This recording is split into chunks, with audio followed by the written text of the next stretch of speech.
ചെങ്ങറ പുനരധിവാസത്തിന്റെ ഭാഗമായി കുടുംബങ്ങൾക്ക് കാസർഗോഡ് പെരിയ വില്ലേജിൽ അനുവദിച്ച ഭൂമി പതിച്ചു നൽകാതെ സർക്കാർ 2010-ൽ 85 കുടുംബങ്ങളാണ് പുനരധിവാസത്തിന്റെ ഭാഗമായി കാസർഗോഡെത്തിയത്. പെരിയ വില്ലേജിലെ നാലക്കരയിൽ ചെങ്ങറ പുനരധിവാസ പാക്കേജിന്റെ ഭാഗമായി 166 ഏക്കർ ഭൂമിയാണ് അനുവദിച്ചത്.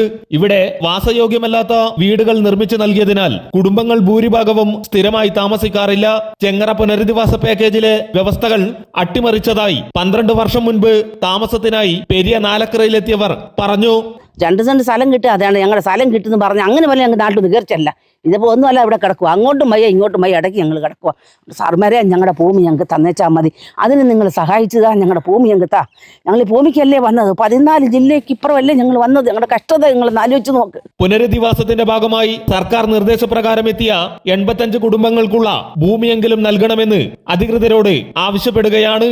ഞങ്ങൾക്ക് അനുവദിച്ച ഭൂമി ഞങ്ങൾക്ക് 85 വീട്ടുകാർക്കും ഒരേപോലെ ഞങ്ങൾക്ക് ഒരിടത്ത് ഞങ്ങളുടെ ഭൂമി തന്നേച്ചാൽ മാത്രം ഞങ്ങൾക്ക് പാറയും വേണ്ട, കല്ലും വേണ്ട, മണ്ണും വേണ്ട, കൊടുത്ത് ഒന്നും വേണ്ട, ഞങ്ങൾക്ക് അത് മാത്രം തന്നേച്ചാൽ മതി. കൃഷിക്കായി അനുവദിച്ച സ്ഥലം ചെങ്കൽപ്പാറയായതിനാൽ അതും തിരിച്ചടിയായി. വർഷങ്ങൾ പിന്നിട്ടിട്ടും ഭൂമി ലഭിക്കാത്തതിനാൽ 26 കുടുംബങ്ങൾ മാത്രമാണ് പ്രദേശത്ത് സ്ഥിരമായി താമസിച്ചു വരുന്നത്.